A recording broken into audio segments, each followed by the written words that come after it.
وانشق البحار. Bismillahirrahmanirrahim. Alhamdulillah wassalatu wassalamu ala Rasulillah wa ala alihi wa sahbihi wa man tabi'ahum bi ihsanin ila yaumil qiyamah. Amma ba'du. Kita melanjutkan kitab Syarh Sunnah yang ditulis oleh Imam Al-Barbahari rahimahullah ta'ala.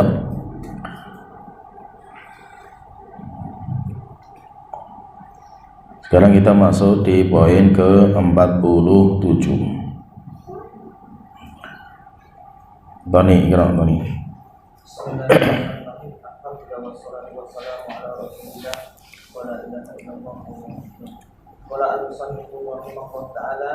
ولا نكاح إلا بولي وشهدي عدل وصداق فلا أولاد ومن لم يكن لها ولي فسلطان ولي من لا ولي له. Ya, kita masuk beberapa poin masalah fikih, tapi dimasukkan dalam akidah karena masalah yang sangat penting. Penulis rahimahullah ta'ala belum mengatakan wala nikaha illa biwaliyin, tidak sah pernikahan kecuali dengan wali, wasyahidai adlin, dan dua saksi yang adil, wasodaqin, demikian juga harus ada mahar, qalla au kathura, entah maharnya itu banyak atau sedikit. Wa man lam yakun laha waliyun, siapa yang tidak memiliki wali, fasultanu waliyu man la waliya lahu, maka pemimpin adalah wali bagi orang-orang yang tidak memiliki wali. Di sini pembahasan tentang masalah perkara yang dengan itu sahnya pernikahan, yaitu nikah itu yaitu berkaitan masalah abdo itu masalah kemaluan. Hukum asal dalam masalah abdo yaitu masalah kemaluan itu hukum asalnya haram, sehingga tidak boleh seseorang menikmati kemaluan lawan jenisnya kecuali dengan nikah. Jadi nikah itu yang menghalalkan. Maka ketika hukum asalnya itu haram, maka harus ada perkara-perkara yang dengan itu boleh orang itu menikmati. Maka disebutkan di sini dalam hadis Rasulullah, la nikaha illa biwaliyin, tidak sah pernikahan kecuali harus dengan wali, yaitu wali bagi seorang wanita. Maka disyaratkan dalam pernikahan itu harus ada wali. Kemudian yang kedua, harus ada dua saksi yang adil. Kemudian kalau masalah mahar jika tidak disebutkan di dalam pernikahan, maka tetap pernikahannya sah. Kalau tidak disebutkan, maka dia itu harus membayar dengan mahar mithal, yaitu mahar yang serupa dengan kebiasaan masyarakat kampungnya. Dan siapa yang tidak memiliki wali, maka pemimpin pemerintah sebagai wali. Pemerintah itu sebagai walinya. Sedangkan orang yang dia itu menikah tanpa wali, jadi nanti wali itu, hukum asal wali itu adalah wali nasab. Wali itu adalah wali nasab. Kalau tidak ada wali nasab, maka boleh pindah kepada wali hakim. Seperti misalkan seorang wanita dan dia itu anak zina. Seorang wanita dia anak zina, dia tidak memiliki wali nasab karena dia tidak punya bapak. Dan perwalian itu berkaitan dengan bapaknya. Bapak, kalau tidak ada bapak maka lari ke usulnya bapak, berarti kakek.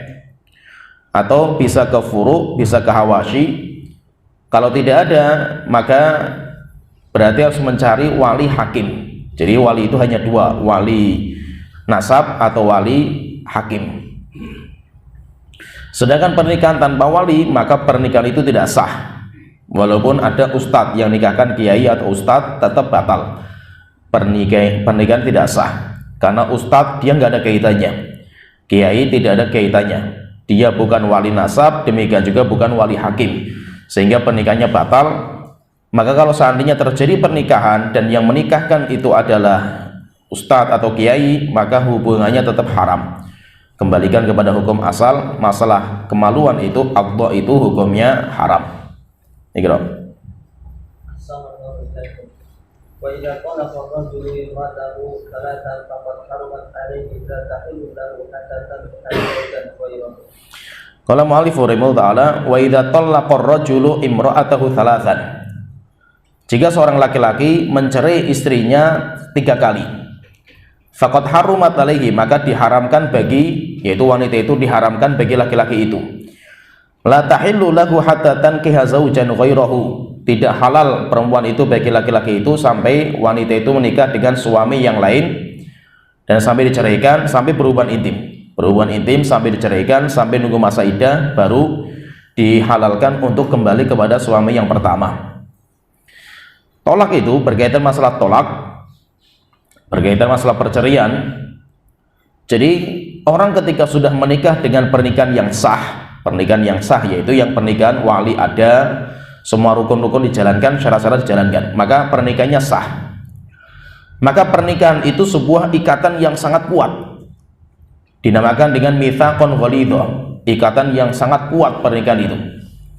Tidak ada yang bisa melepas ikatan ini kecuali hanya 2. Yang bisa melepas ikatan ini cuma 1 dari 2. Yang pertama, yang bisa melepas ikatan pernikahan itu adalah suaminya sendiri yang bisa melepas, atau yang kedua, kalau suaminya tidak bisa melepas ikatan pernikahan, maka nanti wali hakim pengadilan yang akan melepaskan, pemerintah bisa melepaskan, sehingga pemerintah itu bisa menceraikan. Pemerintah bisa menceraikan kalau suaminya tidak mau menceraikan. Kemudian seorang laki-laki, seorang suami itu, dia itu hanya memiliki hak untuk mengatakan kalimat cerai kepada istrinya cuma 3 kali. Hanya cuma 3 kali. Kalau sudah 3 kali, maka selesai, dia sudah bukan istri kamu lagi dan gak boleh kembali selama-lamanya. Sampai wanita itu menikah dengan laki-laki yang lain, sampai berhubungan intim, sampai dicerai sama suaminya, sampai nunggu masa iddah, baru akhirnya boleh kembali kepada suami yang pertama. Dan ucapan cerai, ini semuanya nanti pembahasan fikih sebenarnya. Ucapan cerai itu nanti ada 2. Ada yang ucapan cerai itu yang sharih. Sorry itu jelas, tidak ada kemungkinan kecuali cerai.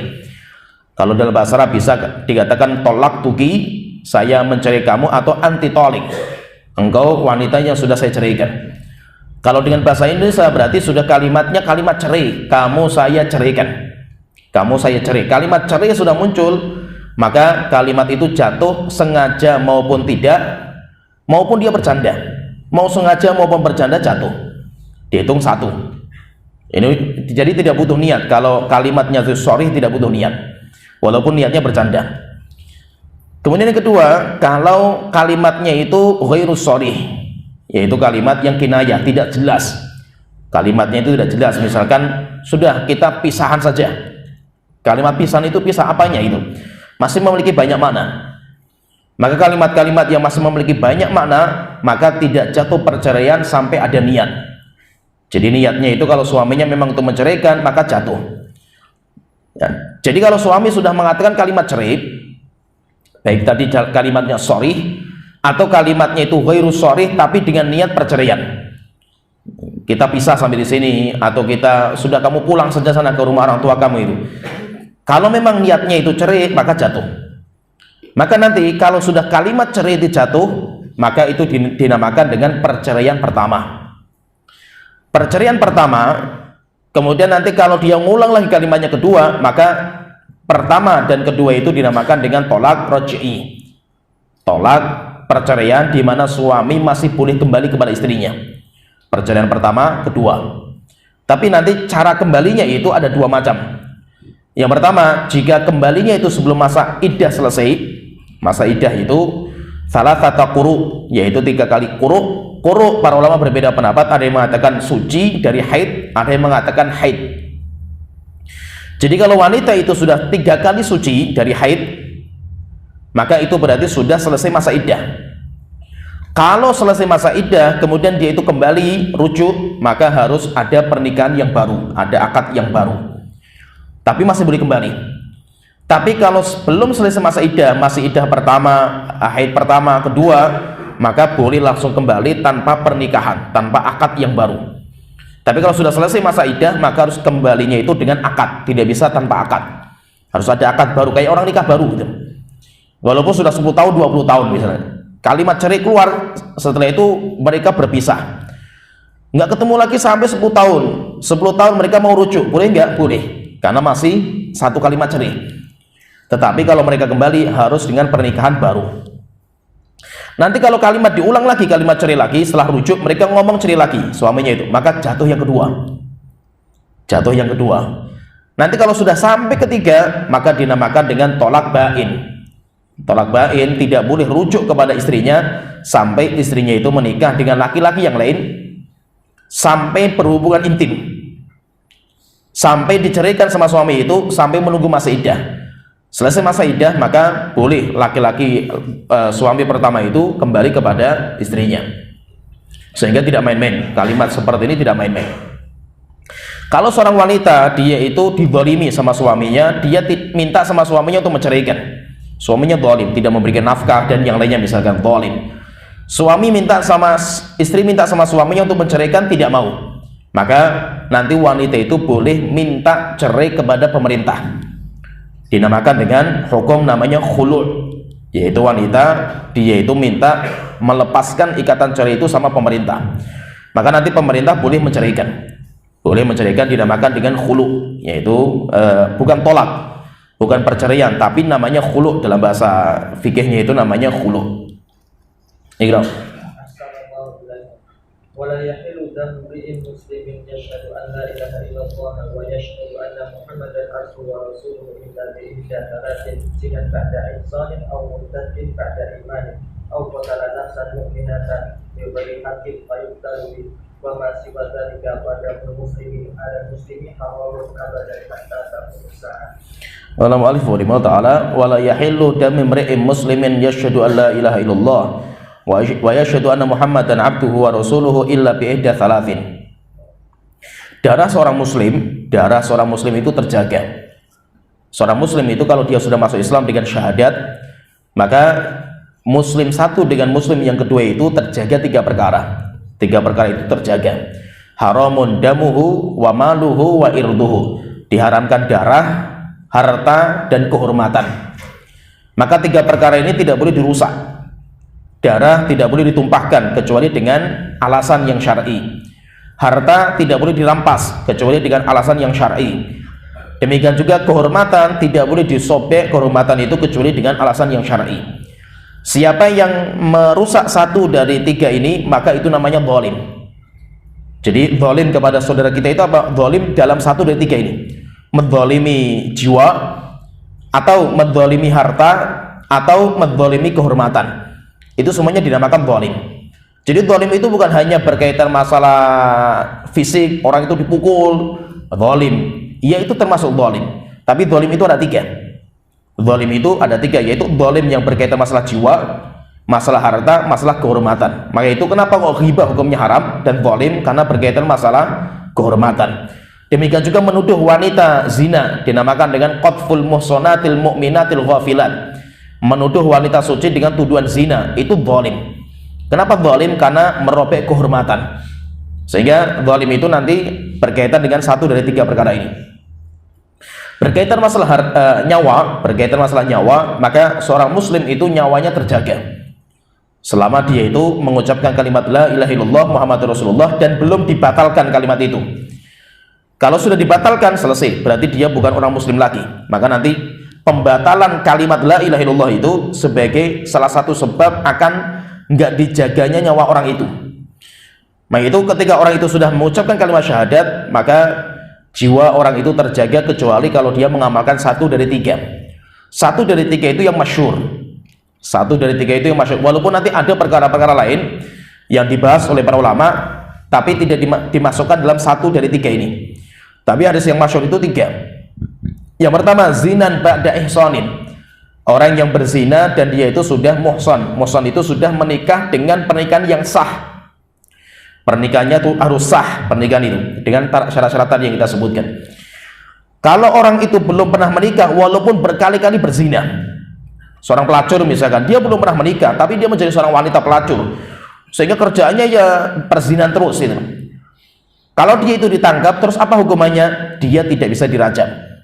walaupun dia itu berzina berkali-kali. Kenapa? Karena dalam perzinahan itu belum ada yang dia itu perzinahan yang halal. Perzinahan yang halal yaitu pernikahan yang halal, yaitu dia belum pernah menikah. Nah itu kalau ada orang berzina itu nanti ada dua. Yang pertama, dia belum pernah menikah dengan pernikahan yang halal, maka dia itu dicambuk. Hukumannya dicambuk orang itu 100 kali cambukan. Kemudian yang kedua, kalau dia sudah menikah dengan pernikahan yang suci, pernikahan yang sah, walaupun pernikahannya itu nggak lama, cuma sehari misalkan, atau 1 bulan, setelah itu cerai, maka selama dia sudah menikah dengan pernikahan yang suci, maka setelah itu kalau dia berzina, maka dinamakan muhsan. Orang itu orang yang sudah menikah, atau dinamakan dengan syekhun zani, orang yang tua itu maksudnya sudah pernah menikah dan dia berzina, maka nanti dia itu dirajam. Rajam itu apa? Rajam itu dengan cara diikat di lapangan, semua masyarakat datang bawa batu, kemudian melempari orang itu sampai mati. Itu dinamakan dengan hukum rajam. Dan hukum rajam ini, fahami ini, hukum rajam itu bukan hukum untuk orang yang berbuat dosa, tetapi ini hukum untuk menyelamatkan jiwa-jiwa yang masih normal. Ini fahami apa yang saya ucapkan, fahami. Jadi namanya hukum seperti ini, namanya ahkamul hudud, hukum yang berkaitan masalah hudud itu berkaitan dengan orang-orang yang masih normal, bukan berkaitan orang-orang yang dia itu ya melanggar. Maka dari itu, orang dia mau tobat maupun nggak tobat nggak ada manfaatnya. Fahami ya? Jadi misalkan gini, ada orang berzina, dia sudah bertobat dengan taubat yang nasuha, dosanya diampuni semua sama Allah Ta'ala. Pertanyaan, orang itu dirajam nggak? Dirajam nggak orang itu? Dirajam, walaupun dia sudah bertobat. Pertanyaanlah, kenapa kok dia itu dirajam? Kan dosanya sudah diampuni itu. Kita katakan rajam itu bukan kaitannya itu dengan orang yang berbuat zina, bukan. Rajam itu berkaitan dengan orang-orang yang tidak berbuat zina, jangan sampai berbuat seperti ini. Bisa dipahami ya? Jadi ibaratnya kayak hudud itu, yaitu hudud itu ibaratnya kayak amputasi, menyelamatkan jasad-jasad yang masih sehat dari virus yang masuk gitu loh. Sehingga kenapa diamputasi? Diamputasi itu untuk menyelamatkan yang masih sehat gitu loh. Bukan berkaitan dengan pembersihan jiwa orang yang berdosa itu, bukan. Maka hukum rajam, demikian juga nanti hudud, orang itu kalau nggak bertobat, misalkan orang dirajam, dia nggak bertobat, dia nggak terima dengan hukum rajam, dan dia nggak bertobat dengan taubat yang nasuha, maka tetap urusan hari kiamat nggak selesai orang itu. Bukan berarti rajam itu membersihkan semua dosanya orang itu, belum. Dosa itu akan bersih ketika orang itu bertobat. Ya, bisa dipahami ya? Jadi hudud atau rajam bukan membersihkan dosanya orang itu, bukan. Yang membersihkan dosanya orang itu taubat. Kalau dia itu dirajam nggak bertobat, tetap urusannya sampai hari kiamat nanti dosanya.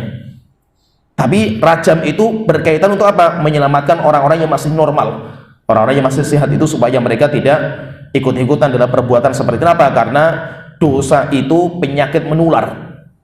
Dosa itu penyakit menular. Ketika ada satu orang berbuat dosa dibiarkan, akan datang orang yang kedua yang berbuat dosa. Kenapa? Karena penyakit menular dosa itu. Sehingga hukumannya keras. Keras kenapa? Karena caranya seperti itu untuk menyelamatkan orang-orang yang masih normal. Jadi itu namanya hukum rajam. Kemudian yang kedua, au murtad dan bada imanin, orang yang murtad setelah dia mukmin.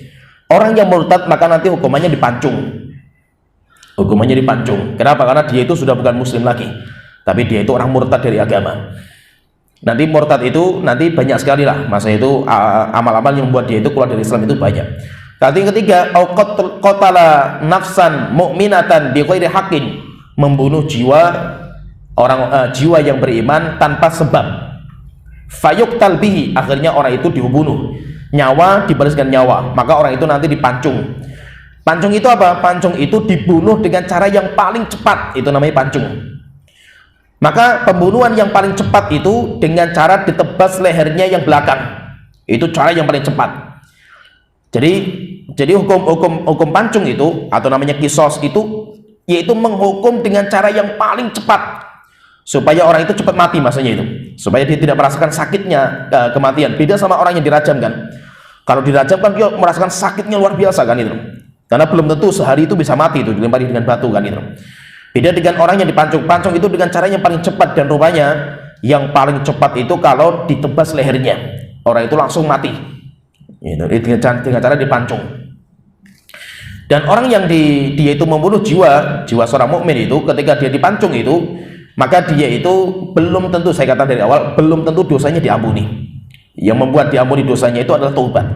Nah itu kalau ahkamul hudud berarti masalah hudud itu, kriminalitas itu, jika sudah masuk perkaranya itu ke pengadilan, maka harus dijalankan.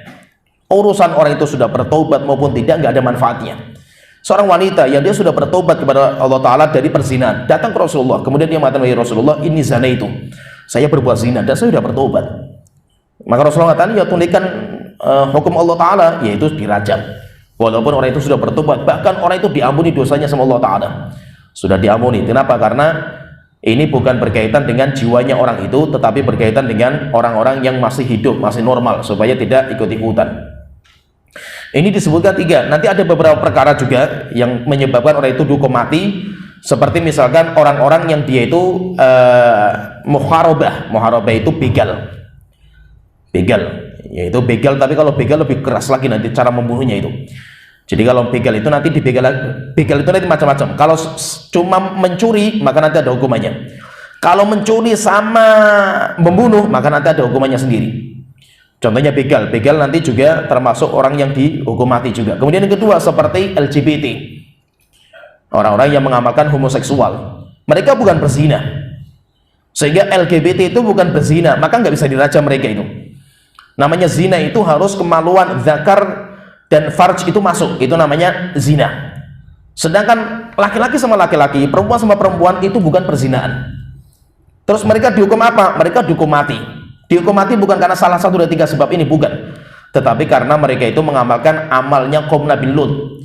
Man amila amala qauma Lutin faqtulul fa'il wal maf'ul. Siapa yang mengamalkan perbuatan kaumnya Nabi Lut, bunuh objek dan subjeknya, semuanya dibunuh, semuanya dihukum mati. Terus bagaimana cara membunuhnya? Cara membunuhnya itu nanti masuk dalam ahkamu ta'zir. Jadi hukum itu nanti ada 2. Hukum itu nanti ada 2. Yang pertama namanya ahkamul hudud. Hudud itu hukumnya sudah jelas. Orang yang berzina sudah menikah, rajam. Itu namanya sudah dipatok dari Allah Ta'ala, sehingga apa? Pemerintah nggak boleh ngotak-ngatik, nggak boleh. Itu namanya hukum yang sudah paten dari Allah Ta'ala, tidak boleh dirubah-rubah. Ini namanya ahkamul hudud. Yang kedua, hukum yang kedua itu dinamakan ahkamu ta'zir. Ta'zir itu apa? Hukum yang dikembalikan kepada pemerintah. Silakan pemerintah itu, mereka itu berinisiatif sendiri, akhirnya nanti dibikin sendiri hukum. Maka pemerintah itu boleh nggak bikin undang-undang sendiri? Boleh, selama tidak ada ahkamul hudud dalam bab itu. Bisa dipahami ya? Paham ya? Misalkan gini, misalkan dalam masalah orang minum khamr. Minum khamr itu dicambuk berapa? Ya, dicambuk, minum khamr itu dicambuk, tapi berapa? Maka Rasulullah itu mematok 40 kali. Kalau jeda. Zaman Umar enggak jerah dicambuk 40 kali, akhirnya ditambah sama Umar sampai 80 kali. Itu namanya ahkam ta'zir. Demikian juga dalam masalah orang yang mengamalkan LGBT, hukumannya mati. Tapi bagaimana cara mematikan itu? Caranya bebas, dengan cara yang paling kecil. Maka nanti ulama khilafiyah dalam masalah caranya itu. Ada yang mengatakan caranya dengan cara dibakar. Itu yang paling masyhur. Yang paling masyhur yaitu LGBT itu nanti dibakar mereka itu. Ada yang caranya apa? Caranya dilempar dari tebing sampai jatuh, kepalanya pecah. Atau dia dudukkan di bawah, kemudian dari atas dijatuhkan batu besar dari atas sampai kepalanya pecah, dan yang lainnya. Caranya macam-macam. Nah itu caranya itu nanti masuk dalam ahkamu ta'zir, yaitu pemerintah boleh menetapkan apa yang terbaik bagi pemerintah. Misalkan gini, saya contohkan misalkan tentang masalah lalu lintas.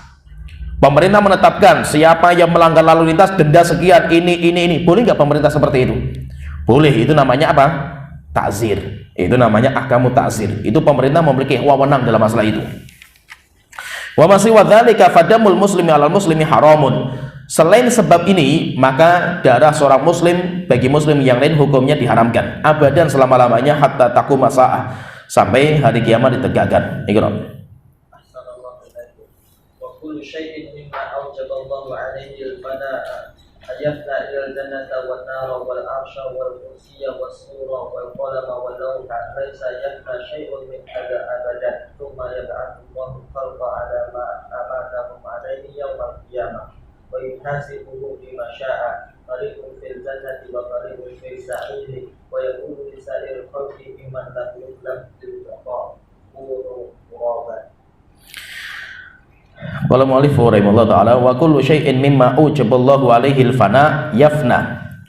Segala sesuatu yang Allah tetapkan bagi perkara itu al-fana, fala itu akan dimusnahkan, maka semuanya akan musnah. Illal jannata, kecuali surga. Surga Allah hukumi dengan baqa, kekal dan abadi. Wanar, kemudian neraka, kemudian arasy, kursi, sur, sangkakala, wal qalam wal lauh, pena, kemudian lauhul mahfuz. Laisa yafna syai'un min hadza abadan. Perkara-perkara ini mereka tidak akan binasa, tidak akan dihancurkan sama Allah Ta'ala, tapi mereka itu kekal dan abadi. Tsumma yab'atsullahu al-khalqa 'ala ma amatahum 'alaihi yaumil qiyamah. Kemudian nanti di hari kiamat Allah nanti akan membangkitkan seseorang sesuai dengan kondisi matinya, yaitu orang itu nanti akan dibangkitkan sesuai dengan kondisi matinya. Jadi matinya kayak apa, nanti dari situlah nanti mereka akan dibangkitkan. Wa yuhasibuhum bima syaa, dan Allah nanti akan menghisab mereka sesuai dengan apa yang Allah kehendaki. Fariqun fil jannati wa fariqun fis sa'ir. Ada golongan yang mereka menuju surga, ada juga golongan yang menuju sa'ir, neraka. Wa yaqulu lisa'idil khalqi mimman lam yukhlaq lil baqa, dan Allah katakan kepada semua makhluk yang Allah ciptakan bukan untuk kekal dan abadi, kunu turaban, jadilah kalian sebagai debu. Di sini nanti kita berbicara tentang masalah al-fana. Jadi ini pembahasan masalah waktu. Kalau kita membaca Al-Qur'an itu Allah Ta'ala mengatakan huwal awwalu wal akhiru wal zahiru wal batin. Dialah Allah zat yang awal dan zat yang akhir, zat yang nampak dan zat yang tersembunyi. Disebutkan di sini ada 4 nama Allah Ta'ala. Al-awwalu wal akhir, ini yang pertama. Kemudian yang kedua wal zahir wal batin. Berarti ada 4 ini. 2 poin yang pertama, al-awwalu wal akhir, itu berkaitan dengan zamaniyah, zaman, waktu, berkaitan dengan waktu. Sedangkan zahir dan batin itu berkaitan dengan tempat, berkaitan dengan tempat, yaitu Allah itu zahir. Zahir itu apa? Allah di atas semua makhluknya. Tetapi Allah itu batin. Allah batin itu maksudnya Allah tahu dalam-dalamnya makhluk. Itu berkaitan masalah tempatnya. Sedangkan al-awwal wal akhir itu berkaitan masalah waktu. Jadi waktu itu, masalah wujudnya kita atau wujudnya Allah dan wujudnya makhluk itu ada waktu awal dan akhirnya. Ada waktu awal dan akhir. Maka berkaitan masalah awal, maka ketika Allah mengatakan huwal awwalu wal akhir, dialah Allah yang awal, kata Rasulullah, falaisa qablaka syai', maka tidak ada sesuatu sebelum engkau wahai Tuhanku. Kemudian wa antal akhir falaisa ba'daka syai', dan tidak ada sesuatu setelah engkau wahai Tuhanku. Berarti ada awal, ada akhir. Kalau awal berkaitan masalah awal, itu masalah awaliyah itu tidak ada makhluk yang berawal sama dengan Allah Ta'ala. Semua makhluk itu semuanya diawali dengan Adam. Adam itu kosong, nggak ada. Itu namanya Adam. Berbeda dengan Allah Ta'ala. Allah itu dimulai dengan wujud. Maka itu wujudnya Allah itu wajibul wujud. Wujudnya Allah itu wajib, harus ada. Karena Allah itu sang khalik. Kalau khaliknya nggak ada, makhluk nggak ada. Sehingga apa? Allah itu awal. Kemudian Allah itu akhir. Akhir itu maksudnya apa? Allah itu kekal dan abadi. Jadi kalau berkaitan masalah akhir, itu namanya kekal dan abadi. Kalau yang berawal, itu nanti dimaksudkan dengan qidamul alam. Masalah dinamakan dengan qidam. Allah, misalkan Allah wujud qidam, baqa, itu kan ada 2 itu. Allah wujud itu berada. Ada Allah itu. Allah wujud qidam. Qidam itu berkaitan masalah awal. Ya. Kemudian baqa itu berkaitan masalah akhirnya. Ya, jadi qidam itu masalah awalnya, berkaitan masalah awal. Baqa itu berkaitan masalah akhirnya. Jadi intinya kalau masalah qidam atau masalah awaliyahnya Allah Ta'ala, maka makhluk itu semuanya ada sebelumnya mereka nggak ada. Kalau Allah itu ada, dan Allah itu terus-menerus adanya itu. Sedangkan nantinya, yaitu untuk akhirnya itu, maka nanti hukum asal makhluk itu semuanya dibinasakan, semuanya akan berakhir, karena mereka bukan seperti Allah Ta'ala. Tapi ada beberapa makhluk yang Allah hukumi sebagai makhluk yang kekal dan abadi. Sehingga berarti apa? Berarti ada juga makhluk yang bakok. Yang bakok itu maksudnya apa? Nggak pernah berakhir juga seperti Allah Ta'ala. Tapi pertanyaan di sini, apakah bakoknya Allah, kekal abadinya Allah, sama dengan kekal abadinya makhluk-makhluk yang ini? Jadi nanti kan ada makhluk-makhluk yang Allah hukumi sebagai kekal dan abadi. Maka kita katakan beda. Bedanya itu apa? Bakok itu ada dua. Bakok, kekal dan abadi itu ada dua. Yang pertama, bakok lidzatihi, kekal dan abadi secara zatnya, yaitu memang zatnya itu kekal dan abadi, maka itu adalah bakok Allah. Bakoknya Allah itu bakok secara zatnya. Kemudian yang kedua, bakok yang kedua itu dinamakan dengan bakok li ghairihi, kekal dan abadi karena hukum luar, bukan karena zatnya. Zatnya makhluk siapa saja, kita, demikian juga surga, neraka, selama mereka itu diawali, pasti mereka itu juga diakhiri. Selama mereka itu diawali, pasti mereka juga diakhiri. Maksudnya diawali itu apa? Mereka itu diawali dengan sebuah waktu, di mana sebelum itu berarti mereka nggak ada. Faham ya istilah-istilah ini ya? Ini paham ini istilah-istilah filsafat nanti ini. Jadi Allah itu, keberadaan Allah itu, kalau Allah itu kan qadim. Ini kalau ini bahasanya orang-orang ahlul kalam, qadim. Kalau kita kan awal. Kalau Allah itu nggak berawal, tidak berawal. Maksudnya apa? Tidak ada waktu di mana Allah itu dimulai ada gitu. Allah itu nggak berawal, sehingga Allah seradatnya juga nggak berakhir. Ya paham ya, bisa dipahami ya. Sedangkan makhluk itu, wujudnya makhluk itu jaizul wujud, boleh untuk ada, boleh untuk tidak, namanya wujudnya makhluk. Maka makhluk itu wujudnya dimulai, wujudnya makhluk itu dimulai. Berarti kalau dimulai, ada waktu di mana makhluk itu mulai ada di situ. Pertanyaan, sebelum waktu itu ada nggak gitu? Berarti kan nggak ada, karena dimulai kan gitu. Maka makhluk itu ketika mereka dimulai, hukum asal zatnya mereka itu juga diakhiri. Diakhiri itu apa? Akan datang waktu di mana mereka akan berakhir. Itu serat-zatnya mereka. Tapi karena sebab yang lain, ada sebab yang lain, maka dinamakan dengan bakok li ghairihi, karena sebab yang lain, bukan karena zatnya. Akhirnya mereka itu menjadi kekal dan abadi. Kenapa menjadi kekal dan abadi? Karena Allah yang mengekalkan. Sehingga walaupun sama-sama kekal, antara Allah dengan surga dan neraka itu kekal, semuanya kekal dan abadi. Beda antara kekalnya Allah dan kekalnya surga. Kalau kekalnya Allah itu lidzatihi, karena zatnya Allah itu nggak berawal, sehingga juga Allah nggak berakhir. Sedangkan kekalnya surga itu diawali. Sebelum diciptakan sama Allah, surga nggak ada. Maka secara zatnya surga itu juga diakhiri. Tetapi Allah menghukumi dengan hukum Allah, akhirnya nanti surga itu kekal dan abadi. Nah nanti makhluk-makhluk yang kekal dan abadi, yang Allah hukumi sebagai makhluk yang kekal dan abadi itu nanti ada 8 makhluk.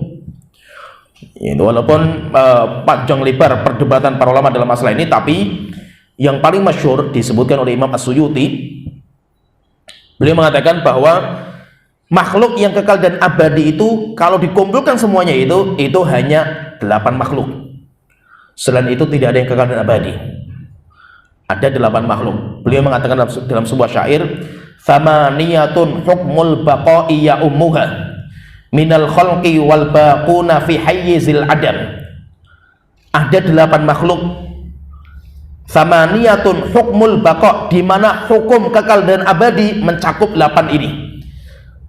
Minal khalqi, dari makhluk-makhluk yang Allah Ta'ala ciptakan, wal baquna, sisa dari 8 makhluk itu fi hayyizil adam, semuanya akan dihancurkan.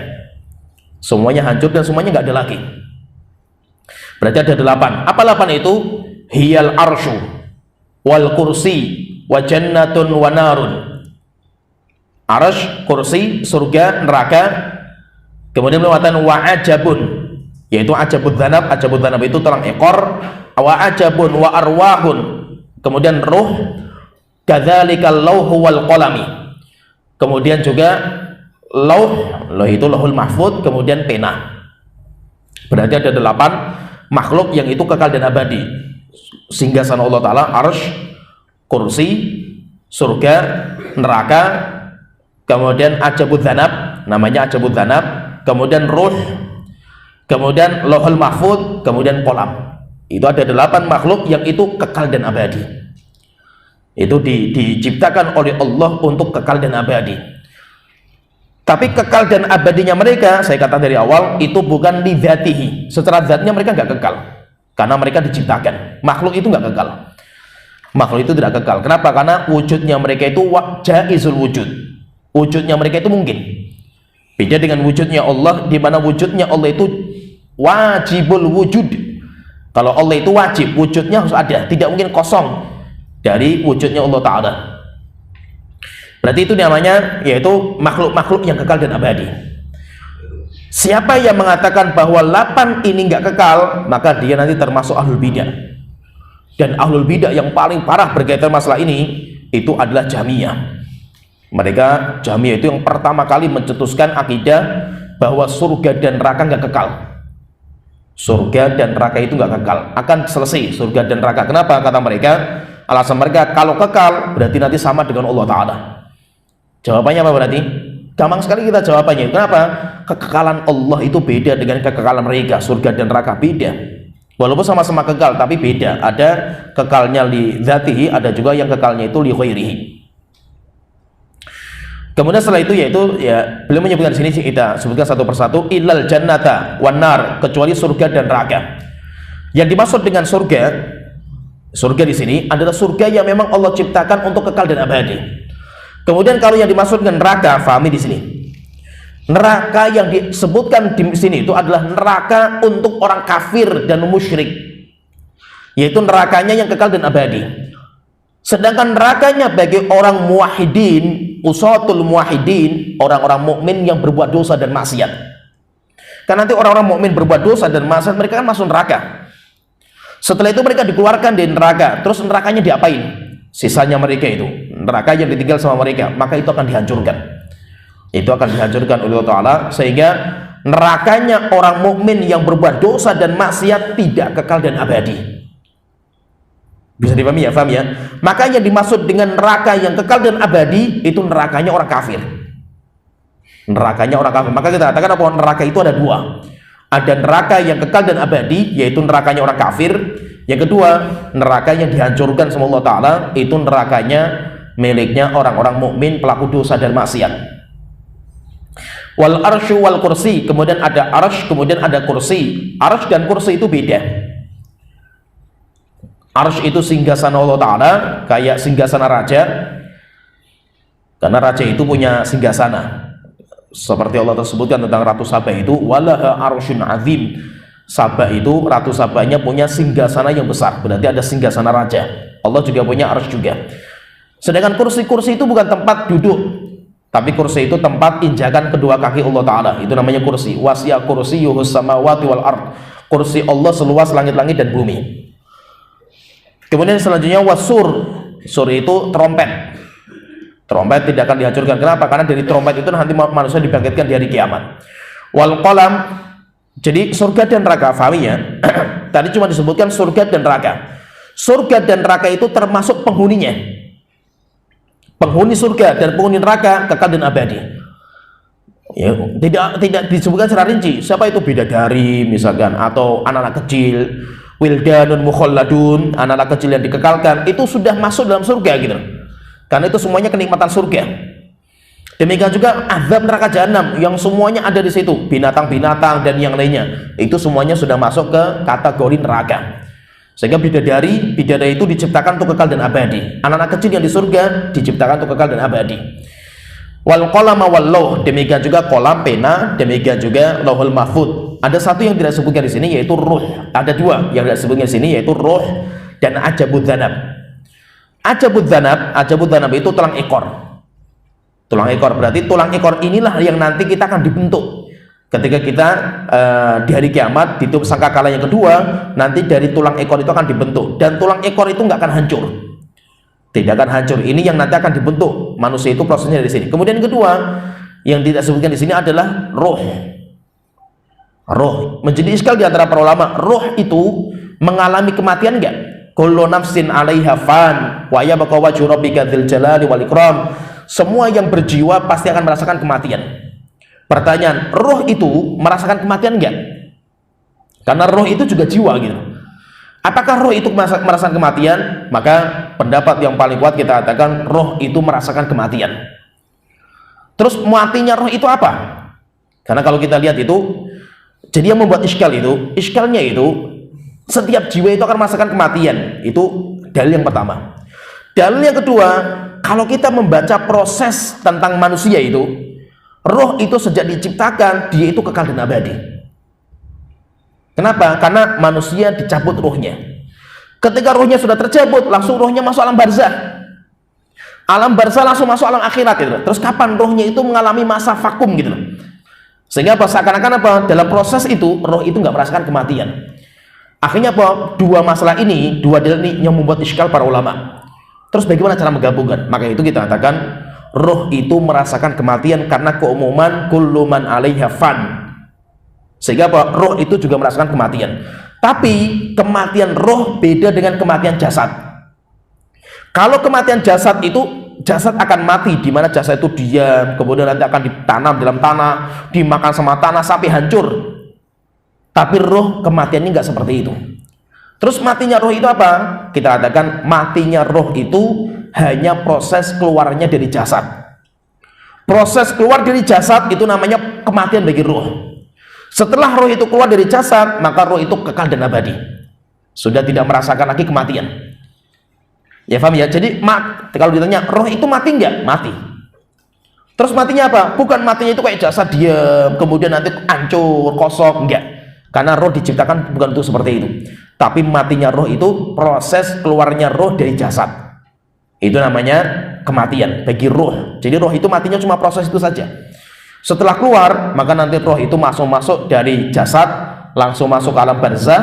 Dari alam barzah bersambung nanti sampai alam akhirat. Sehingga roh sudah tidak merasakan kematian lagi setelah itu, kekal dan abadi. Tsumma yab'atsullahul khalqa 'ala ma mata 'alaihi yaumal qiyamah. Kemudian nanti segala sesuatu setelah itu berarti nanti fana. Setelah itu nanti akan dibangkitkan semua orang itu sesuai dengan matinya. Orang yang matinya mati syahid, ya nanti dengan darah itulah mereka dibangkitkan. Ada orang yang mati karena dia itu umroh pakai pakaian ihram, dengan itu juga dia itu nanti akan dibangkitkan. Nah itu ada sebuah pepatah ulama-ulama kita mengatakan man asya ala syai'in mata alaihi. Siapa yang hidup di atas sebuah kebiasaan, di atas kebiasaan itulah dia akan dimatikan. Wa man mata alaihi bu'itsa alaihi. Dan siapa yang mati dalam sebuah kondisi, maka disitulah nanti dia akan dibangkitkan. Yaitu dibangkitkan sesuai dengan kondisi. Orang yang matinya bunuh diri, ya nanti dibangkitkan bunuh diri juga dia itu. Yaitu dengan besi itulah, dengan pisau itulah nanti dia akan menusuk-nusuk dirinya. Setelah itu wa yuhasibuhum bima syaa. Setelah itu Allah akan menghisab mereka. Hisab itu apa? Hisab itu bukan menimbang. Beda lagi. Ada namanya timbangan amal, namanya mizan. Ada juga namanya hisab. Hisab itu beda, bukan timbangan. Kebanyakan kita itu keliru memahami ketika sering mengatakan hisab itu ditimbang amal kita. Bukan. Itu proses dari salah satu proses hari kiamat. Hisab itu apa? Hisab itu dibuka catatan amal kita masing-masing. Itu namanya hisab. Maka nanti ada hisabnya yang ringan. Allahumma hasibni hisaban yasira fa amma man fasawfa yuhasabu hisaban yasira. Jadi ada orang yang dihisab ringan, ada juga orang yang dihisabnya itu berat.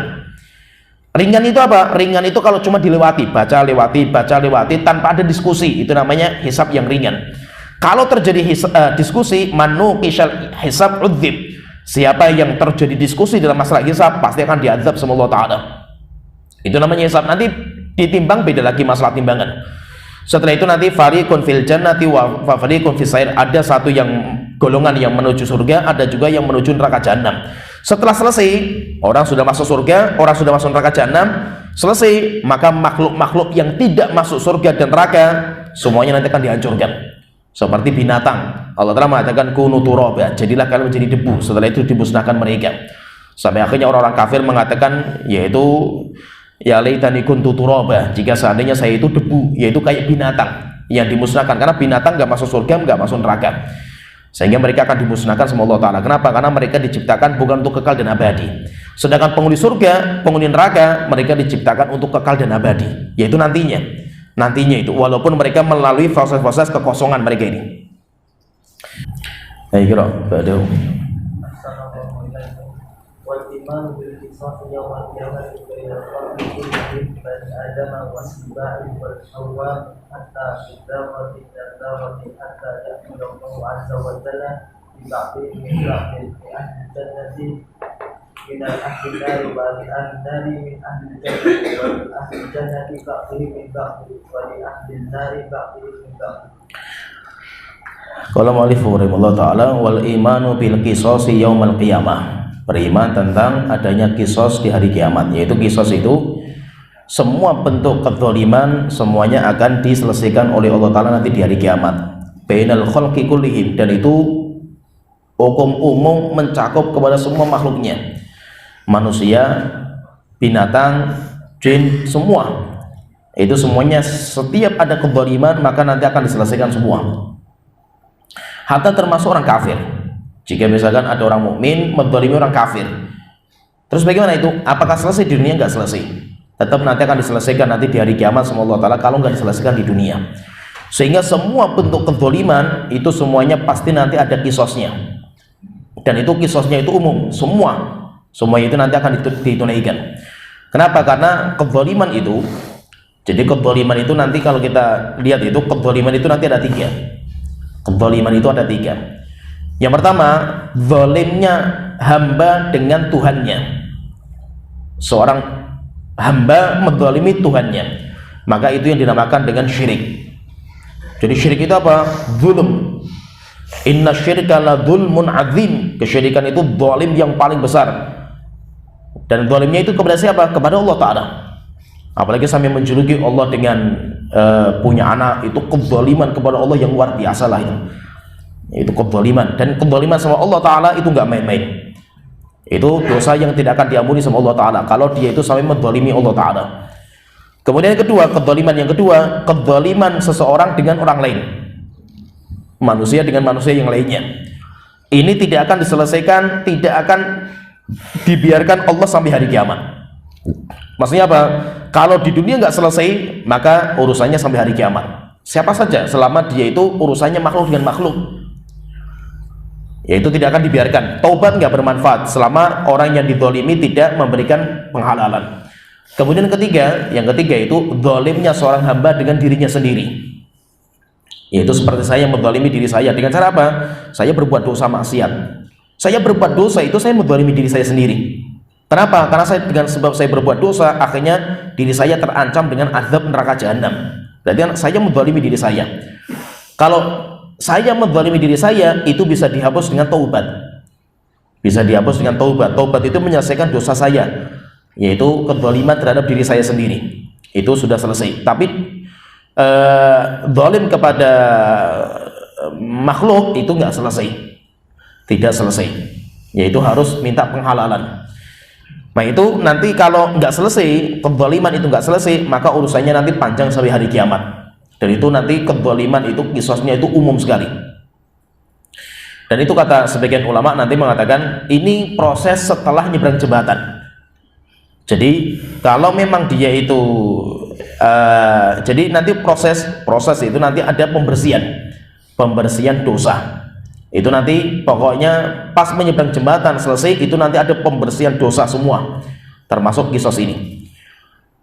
Baina Adam, Bani Adam, yaitu semua nanti bainal khalqi kullihim, mencakup semua makhluknya. Bani Adam, entah itu manusia, wasiba, binatang buas, wal hawam itu serangga, hatta lidzarrati minadz dzarrah, sampai ya binatang kecil lah, yaitu rayap dengan rayap, hatta ya'khudullahu li ba'dihi min ba'din, sampai akhirnya Allah bisa mengembalikan lagi kezaliman itu kepada empunya, yaitu kepada empunya. Li ahlil jannati min ahlin nar, baik itu penghuni surga dari penghuni neraka, yaitu kalau penghuni surga itu dizalimi sama penghuni neraka, dikembalikan nanti hanya sama Allah Ta'ala. Wali ahlin nar min ahlil jannah, atau haknya penghuni neraka yang didolimi sama penghuni surga, itu nanti akan diselesaikan juga, dikembalikan sama Allah Ta'ala. Wali ahli jannati ba'dihim min ba'din, atau penghuni surga sama penghuni surga, itu pun juga akan diselesaikan. Wali ahli nar ba'dihim min ba'din, atau sesama penghuni neraka, itu pun nanti akan diselesaikan sama Allah Ta'ala. Maka itu kezaliman itu nggak pernah selesai, kezaliman itu nggak pernah selesai. Maka itu caranya terus bagaimana? Kalau kita sekarang itu kita harus menjauhi kezaliman sejauh-jauhnya. Kezaliman, baik kezaliman berkaitan masalah fisik, atau kezaliman berkaitan masalah harta, atau kezaliman berkaitan masalah kehormatan.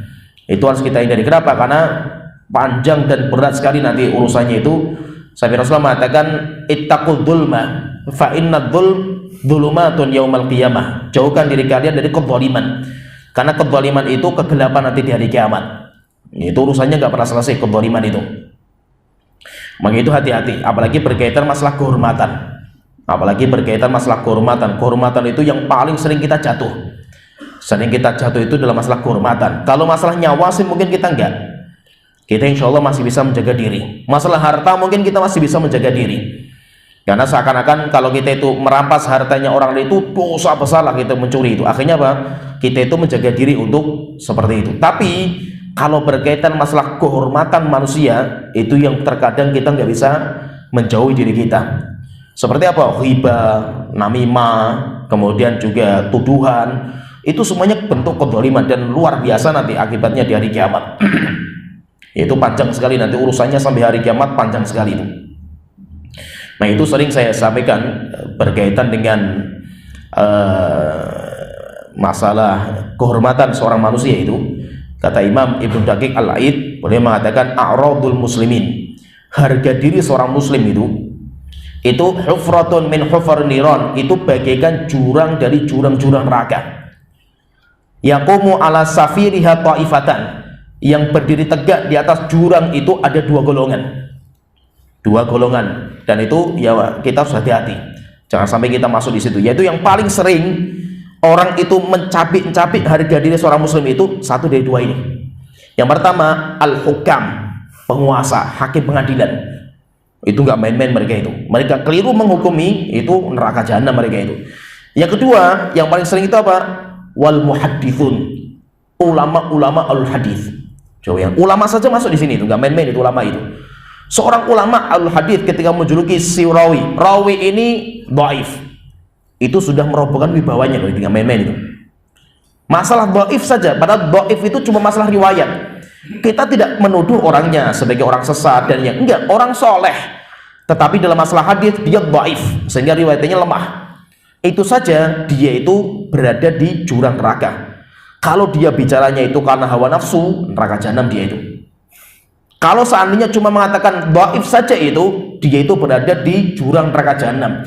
Apalagi sampai mengatakan kadzab, apalagi sampai mengatakan dia itu dhol mudil, sesat menyesatkan, apalagi sampai mengatakan ahlul bidah, apalagi sampai mengatakan kafir. Itu enggak main-main sekali, ngeri sekali, enggak main-main itu. Man qala li akhihi ya kafir, siapa yang mengatakan kepada saudaranya ya kafir, maka ucapan yang sudah keluar ini enggak bisa hilang begitu saja. Tidak bisa bias setelah itu hilang, enggak bisa. Dia akan mencari siapa yang layak untuk dijuluki. Jika yang dituduh itu layak, jatuh kepada yang dituduh. Tapi kalau tidak layak, maka jatuh kepada orang yang menuduh ucapan ini. Sehingga hati-hati, termasuk kita menuduh orang yang menyimpang gitu. Itu hati-hati, kalau kita nggak punya ilmunya itu bahaya. Oleh itu Imam Nawawi dalam kitab Riyadhus Shalihin ketika beliau membahas masalah ghibah. Masalah ghibah, di antara ghibah yang dibolehkan itu kan ghibah dengan cara menjelaskan kesesatan ahlul bidah. Itu boleh, kita menjelaskan itu boleh. Selama apa? Tidak ada cara untuk menyelamatkan manusia kecuali dengan cara itu. Tapi di akhirnya Imam Nawawi menyebutkan hati-hati dalam bab ini. Kenapa? Karena syaitan itu pintar sekali dia itu. Maka beliau mengatakan hati-hati, karena jangan sampai kita itu ghibah seseorang digambarkan seakan-akan kita itu membela agama Allah Ta'ala, padahal semuanya penyakit hati, karena hasad, karena dendam, karena emosi dan yang lainnya itu. Maka beliau mengatakan fal yatafaddal lidzalika, hendaknya hati-hati orang yang masuk dalam bab ini. Nah itu kenapa saya katakan bab yang berkaitan dengan jarh wa ta'dil. Jarh wa ta'dil itu apa? Mengkritiki orang, menjuluki orang, itu termasuk kalau masalah hadis bab yang paling akhir. Bab yang paling akhir. Kalau kita kan nggak, salafi kita kan sekarang nggak gitu. awal kali ngaji salafi itu jarawat tadi dulu. Sehingga bahwa orang ngaji pertama kali sudah tahu si ustadz ini sesat, si fulan itu menyimpang, itu luar biasa itu. Baru ngaji, baca Quran belum bisa gitu. Bahasa Arab saja nggak pernah belajar, tapi sudah bisa itu luar biasanya kita itu. Sampai saya itu terkadang melihat itu sampai anak-anak TK itu sudah diajari itu gitu. Anak-anak TK lo bayangkan itu. Sampai saya itu punya teman di luar Jawa lah itu. Teman saya itu sempat cerita, saya kaget juga saya itu. Saya itu ditahdir sama teman salafi yang lain lah itu. Teman saya salafi itu dia punya TK. Subhanallah itu saya ketemu dengan anak-anak TK itu juluki saya, oh ini si Hizbi Mubtadi ini. Luar biasa, anak TK sudah hafal Hizbi loh, luar biasa kan gitu. Seakan-akan itu kayak ilmu wajib gitu loh, kayak ilmu wajib, kayak wajibnya sholat kan gitu. Orang baru TK sudah dijuluki Hizbi, Sururi, Mubtadi kan, luar biasa kan gitu. Ya. Dimana kok ini ilmu paling berat, nggak main. Kenapa? Keliru sedikit fatal akibatnya, karena sudah masuk dalam harga diri seseorang gitu. Nah itu hati-hati dalam masalah, jangan sampai kita itu ibadah sudah susah payah seperti ini, sholat kita, puasa kita susah payah, di hari kiamat malah kita hadiahkan kepada orang-orang yang kita dzalimi.